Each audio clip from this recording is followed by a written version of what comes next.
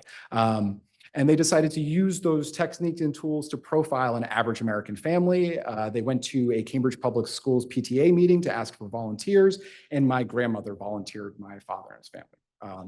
Which again, I think I was in my 30s before I learned any of this. I open up the archive and start excitingly texting people, and as I am reading what actually Project Normal constituted, the texts get less excited. So if anyone would like to see the footage that's from the can, it is profoundly boring. The can is far more interesting than the footage itself. It's about 8 to 16 minutes of a 1960s Massachusetts boys hockey scrimmage. They're not very good. So at no point does Ralph Metzner or Timothy Leary turn the camera around to shoot themselves. I have this remarkable footage that is not actually worth tremendously much. So as they're going around, please take a look to see what you notice and what you might be interested in. I'll show you some more parts of it. No one knows about Timothy Leary's Project Normal. It is not ever ascribed as his break with consciousness. It is the story of Leary is often portrayed as he ate all these mushrooms, went nuts, and then stopped doing his job. Is that fair? That's which is not what happened. His academic interest in modeling of consciousness, and particularly of doing assessing tests, got him a lecturing job at Harvard. Harvard likes to remind everyone always that he was never true faculty, which is why they say they don't have any records of him. Always got to be such dicks. Yeah. Yeah. His first trip is, no, it is, yes, this is right before, is the thing that sends him off in, yes. It is in, yeah, so brought him to Harvard. He was doing this. He takes over he takes over this graduate class because the tenured faculty no longer want to teach this intro class. The person he took over for is the guy who invented the marshmallow test as a weird quirk of everything. So sometimes he is listed on the paperwork rather than Leary or Meltzer or Ramdas. I went to the New York Public Library. I pulled the file. When you are in an archive, you can physically feel whether a folder has been opened by somebody else, whether it's been picked through, whether it's been touched before, or at least I can. The ones that have been picked over a lot they're all disorganized, they're out of order, people have handled shit, they're put back in wrong. If it's been only ever handled by a book dealer or a librarian, everything is lined up very neatly, and you can physically tell that no one else has touched it, and no one had ever touched this file. The ones about Harvard and the 60s, and particularly like the later stuff from the late 60s, have been picked over repeatedly, but anything from prior to 1960, as far as I know, no one has ever really written that much about. This is Social Research 285, the Family Project, spring 1960. I hope you can make out Hannon family up there, film scenes down there. TAT is the thematic appreciation test, which Timothy Leary invented and then adapted to a Hannon appreciation test. So there is a HAT that exists, a Timothy Leary assessment just for my relations. So yes, as I mentioned, this is like 8 to 16 minutes of genuine 1960 Massachusetts youth hockey. I'm happy to show you the footage, but it is unbelievably boring. And the text itself is far more interesting, but the physical file itself, with the exception of what I'm passing around of Leary's write-up of the collapse of the project, is now sealed because it contained psychological profiles of my aunts and uncles when they were ranging from 2 to, I think my father was 16 at the time. So the ethics of research and archives have changed dramatically since the 1960s and 70s. The kind of experiment that Social Research 285 could not be ethically conducted today. here's a slightly better write-up. Part of the reason I had it sealed is that Leary did not anonymize any portions of it except for this write-up. Everything has, Green Hannon said. So this is available if you ask me for it, and maybe still through the library, but it is his write-up of my grandfather coming to his office and saying, you need to stop this experiment. All of your questions are traumatizing my children. They had used the assessments that they had used for Concord MCI and McLean incoming patients on young children. Presumably they were traumatizing to inmates and mental patients as well, but they were unbelievably traumatizing to young children. So he came in and complained, and Leary is deeply, deeply sympathetic. He's like, yes, these social rules are disastrous. Yeah.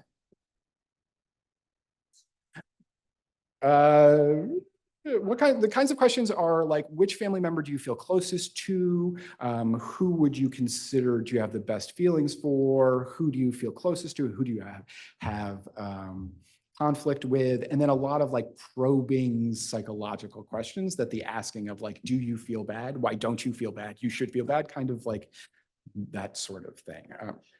Yeah. And the ethics of psychological research changed dramatically between 1960 and 1970, and then by 1980, and they're phenomenally different. And the kinds of releases and permissions and thinking about how damaging asking questions of that kind to anybody would be. They very much, as he writes up in the write-up, have the social role of the expert examining the person. And that is, as he writes up, like a profoundly fucked up social role, and created these kinds of things. And you can see the beginnings of his use of language like social roles, of social games, and all of the things that are most associated with how to change consciousness, which he publishes 2 years later, start here. Oh yeah, a PTA meeting several months earlier. Right there, the history of the example is right to it. And they had recruited my grandmother by saying, we want partners in this study. And they were feeling like they were the object of the study rather than partners in the study. This is not the only weird thing my grandmother volunteered everybody to, but it is, one of the others.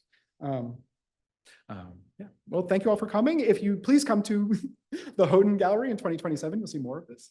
If you have any more questions or would like to see more stuff, please let me know. Come on down. Thank you all. cswr.hds.harvard.edu, copyright 2025, the President and Fellows of Harvard College.